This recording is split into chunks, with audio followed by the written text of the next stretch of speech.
Hey everyone, new day, new video. So today we're gonna start working on the brake and clutch pedal. If you follow me on Instagram, you probably saw the post that I went to a car show and then tried to leave said car show and had some issues. Basically what had happened was I'll show you.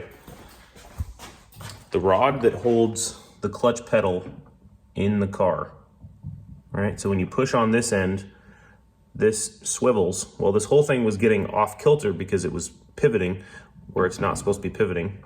And it was pinching the rod in the bore for my clutch. So basically what was happening is I was trying to leave, push clutch all the way in. This clutch is kind of grabby, so basically anything right off the floor, it wants to engage. So you got to do it really slow. Well, that is the precise point that it was sticking at. So I was trying to let the clutch up nice and smooth, and it was just going boom, and it would kill the car because the car's not running very good because it's on 7 cylinders. So we're gonna fix that, and hopefully I'm gonna do a little math and see if I can figure out the pedal geometry, the pedal ratio. I'm not sure what it is right now. I know what it should be, but we'll see if we can get there. And then we need to clean up the rest of these pistons. So these guys here are still dirty. There's only 3 of them, shouldn't take me very long. So yeah, we're gonna do those 2 things. And hopefully at some point I can get to this box, which is all the wiring for the trailer. So you probably didn't see, I think I just threw this on there one night. I put all the bolts in for the trailer, so everything's bolted down, so it's nice and strong. And then this guy, I need to run, I bought some washers. So when I put all the bolts in, can you see it?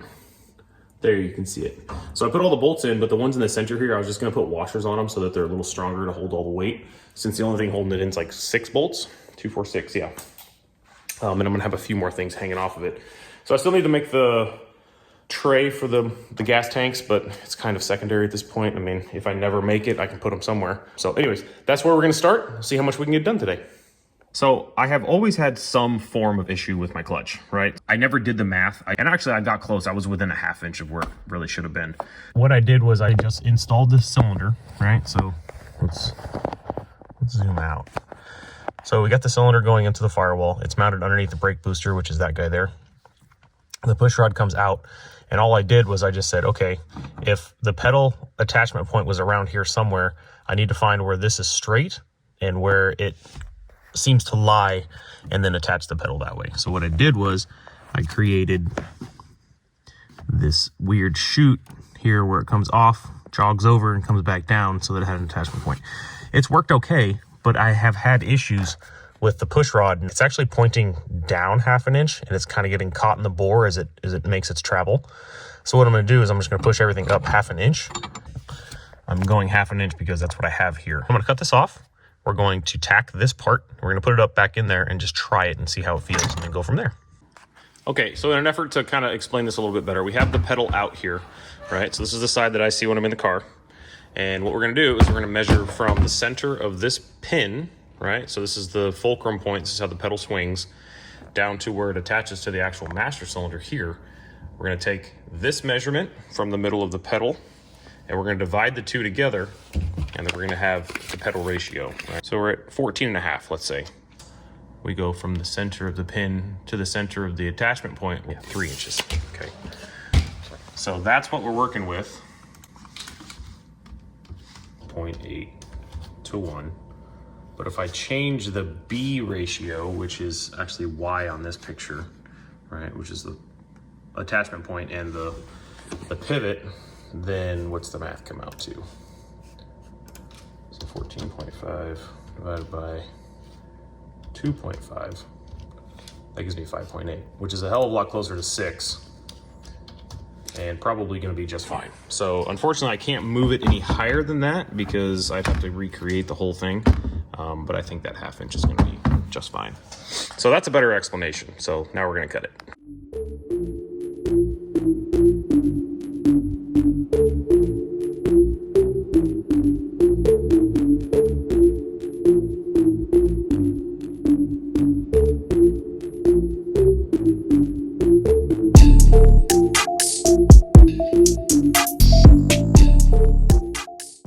All right, so here's a little update. So we got everything tacked in, but everything's set up the way that it would normally be in the car.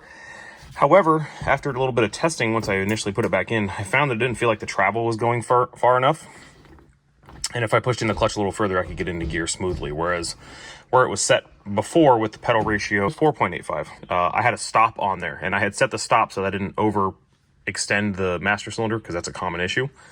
I think the stop was a little bit too short, so I took it off completely, and this thing just like slipped into gear, and it actually feels great all the way up to the limit. So I'm not sure what the actual rod, let me look actually. I'm not sure how far the travel for the actual rod is, but it looks, and actually if you look up in there, it doesn't look like it's overextending. So I wonder if my clutch is actually at the top and not off the floor like it was before, and it's because I had the pedal set up wrong. But what we're gonna do is I'm gonna start it. We're just gonna sit here, and I'm gonna make sure that it, you know, disengages, re-engages, feels good, all that stuff. So that's what we're gonna do now.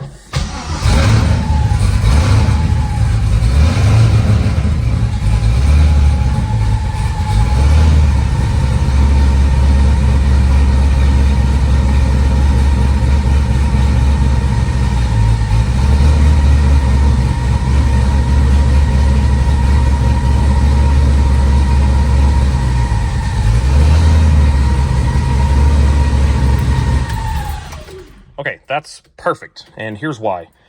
If I adjust the clutch stop switch so that it doesn't go further than maybe right off the floor, what'll happen is I have like 3/4 of my pedal travel before the clutch starts to engage. Whereas before, like I said a few times now, it was right off the floor. Very annoying.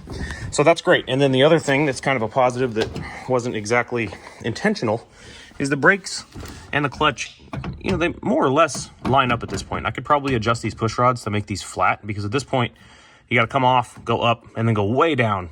And I want to fix this when I get the engine out. And I may just buy a new throttle pedal, because this is ridiculous. This whole thing like falls off all the time. I kept it because it matches, but when I look at it, like all this stuff goes that way and this goes this way, so it doesn't really match that much. I'm not sure what I'm gonna do with that, but this is cool. I'm glad this is fixed. All right, quick update. So I dropped a little off this push rod, which I thought might impact the brake performance, but since I got the stainless lines, the pedal's been a lot firmer than it was before, so I need less travel to actually make the pressure. So I think this will work out fine. I tried pushing it all the way to the floor, I mean like emergency stop, and it didn't hit the floor, so I think we're good. Pedal for the gas is something else. We'll worry about that later. All right, so final update on this. The brake pedal did not need adjustment. It was actually already 6-to-1, so we're good there. Everything's in. Everything feels good. They're all still pedals, so I'm gonna move the car out and work on something else. Just a quick moment of silence for my Pyrex measuring cup. Nice to have one of those around the shop for anything gasoline related or really nasty chemicals. I dropped it on accident, tried to catch it with my foot, smashed it into my ankle, and then it bounced off and shattered all over the floor. Bummer. All right, and this time lapse signifies the week off that I took from work. So I just started getting a little anxious that I had too much to do and not enough time to finish it. And with that, the first thing we got to finish is the engine. So all the pistons are now clean. We're going to get the block mounted up, get it cleaned up. I'll explain what I'm doing here in a second, and then just kind of proceed down the path of least resistance for now. Hello, everyone. So as you may have already seen, I have already started cleaning on the pistons. I have already started working on the block. So I just kind of wanted to walk you through what I was doing to the block so that you could actually see the difference instead of me just showing you afterwards. So let me get you flipped around, take a look. Okay, here we are in between a couple cylinders. And as you can see, those rough edges, so you see the lifter bores there are nice perfect circles, but the actual drain back holes have kind of rough edges on the end. So on this side, what I did was I just knocked all the edges off, right? So the one that's straight under, like straight down, I couldn't really get an angle at. So I just kind of bit at it a little, but essentially what you want to do is think about how the oil is going to run off of the block or off of that portion, and then try and just make it a smoother path for it to just dribble right off. So I did the top side on it to hit this one, and then the bottom is basically done. So I did all the edges as well, because what you can do is if you knock all those flashing marks off, it reduces stress risers. Kind of an old hot rodder trick, but so that's that. So let me finish that part and I'll show you the rest. So a few things to note here if you're going to do this yourself. With a carbide burr and a die grinder, you can really get overzealous on an aluminum block. So you really got to be careful when you start chewing into this thing that it doesn't catch and then spin it off into, you know, something expensive. What I did, I just kind of very lightly would just run my finger along the edge that I wanted to cut and just kind of keep it just the slightest pressure. And if I needed to make another pass, I would do that. I would try not to go too much all at once. All right, and here we are afterwards. So got down in there. Like I said, I kind of have to nibble at the ends if I can't get in there with the actual flat edge. So I gotta kind of be careful. Couldn't do as much as I wanted, but it's at least rounded over. So there we go. We'll flip over and do the other side. All right, so as you saw, we got all of the grinding done. I didn't really show you anything else because really there's not much else to see. All the edges that used to be sharp are now rounded. So I checked the one yesterday. Come to find out, top and bottom are at 20, or first and second, I should say. So that's fine, except we need them at like 24 to 26. So I need to file these. I think last time I filed them by hand. I just don't really have that kind of time. So I was gonna buy a filer, and then I did a little searching. And there's a lot of guys that just DIY, so that's what I did. So here we are. We got an adjustable speed Dremel. We got some throwaway wood here. We got our ring. We bring this bad boy up to there. We got all our guards set up. Boom, boom. We are just a tick's nut hair off the ground here. So basically just fire it up at the lowest setting. Let me get you in there. So just fire it up at the lowest setting and then just work it in there nice and easy. And it's kind of foolproof because really you can't get it wrong. So just that times, what is it, 32, something like that. And then we'll be done. So put you on time lapse and we'll get to it. Nice, good work.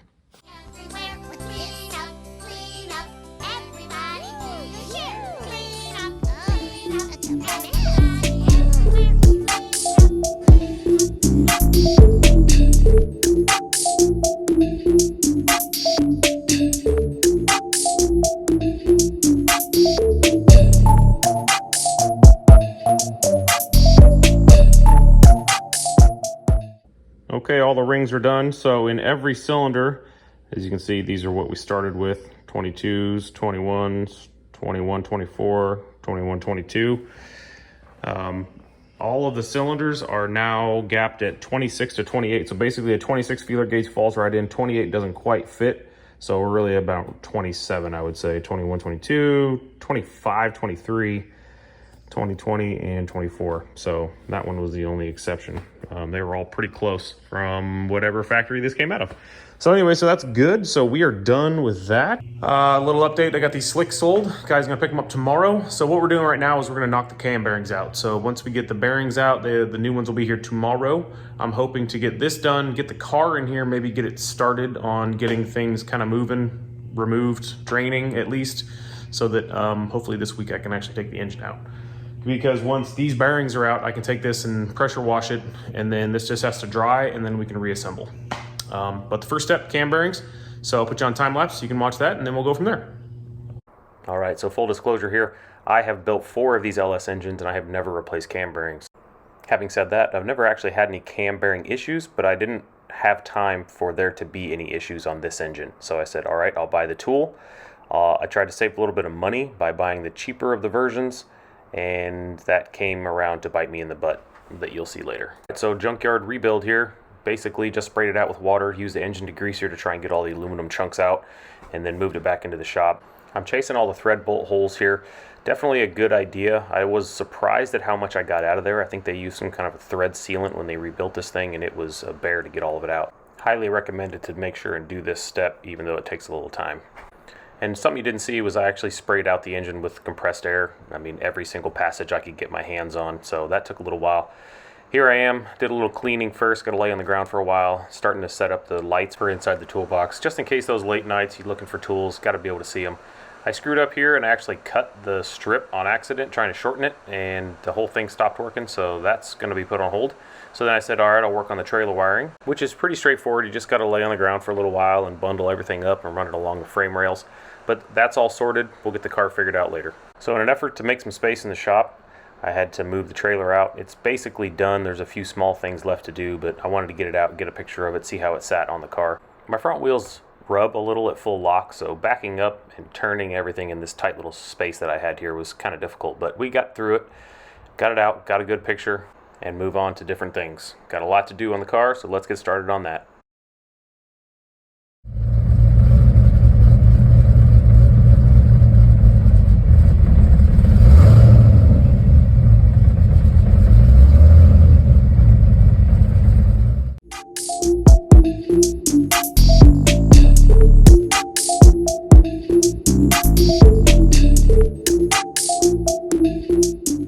All right, so we are a little over an hour done.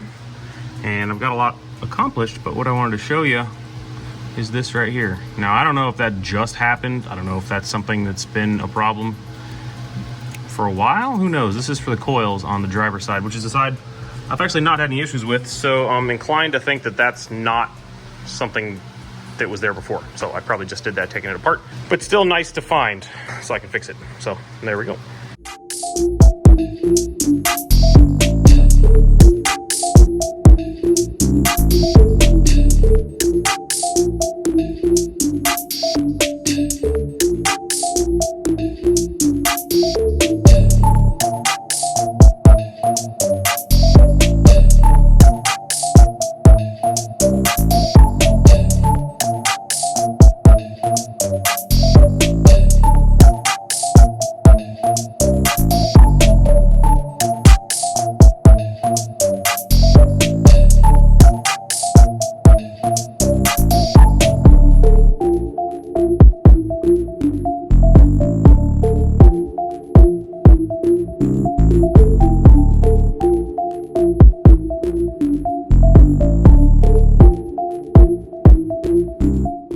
Right, so as you just saw, it took me about 6 hours to get the engine out, which is a little longer than I thought, but I'm happy it's done. So it's midnight now. I'm gonna go to work tomorrow and think about how much I really dislike this engine. I've had this thing out more times than I've ever had any engine out in my entire life. So I'm hoping that when I send it to the machine shop eventually, that they will tell me that it was wavy by a lot. And that was the root of all my problems. Because I guess at this point, we really don't know if, in fact, that is the problem. There is some indicators here, though. On the deck surface, it's leaking oil. Like you can see oil seeping out in between the head gasket and the block. So obviously there's something going on there, and I would imagine that this is probably the root of the issue, but we won't know until he sends it out. So anyways, the next steps probably catch you when I start installing the cam bearings in the other block. And like I said, I need to do the mains and the rods, which shouldn't take too long, and then we can start swapping parts. So, let's just get this done. Thanks. All right, so before you leave, I want to show you exactly what this engine was doing. So I ran this thing for probably 500-600 miles the way it sits. And as you can see here, there's a lot of black outside of the fire rings, right? Indicating that there is an issue with the sealing surface. Anytime I ran the engine without boost, it ran fine. Had good compression, was very responsive, had some small tuning issues, but there was nothing I was going to change because I knew that there was issues. As when I went in boost, it ran weird, completely pressurized the cooling system. I mean, it blew the blower radiator hose the one time. So I knew there was something wrong, and this really hits home how bad the deck surface is. So I'm going to take this whole thing apart. We're going to send it out to the machine shop. I'm kind of curious how much you're going to have to take off, but I'm sure it's going to be quite a bit just to get flat again. But we'll cover that in the future. So thanks for sticking around. If you made it this far, please remember to like, share, subscribe, and look forward for the next videos because we got a lot of cool things coming up. Hopefully finally fixing this problem. See you next time.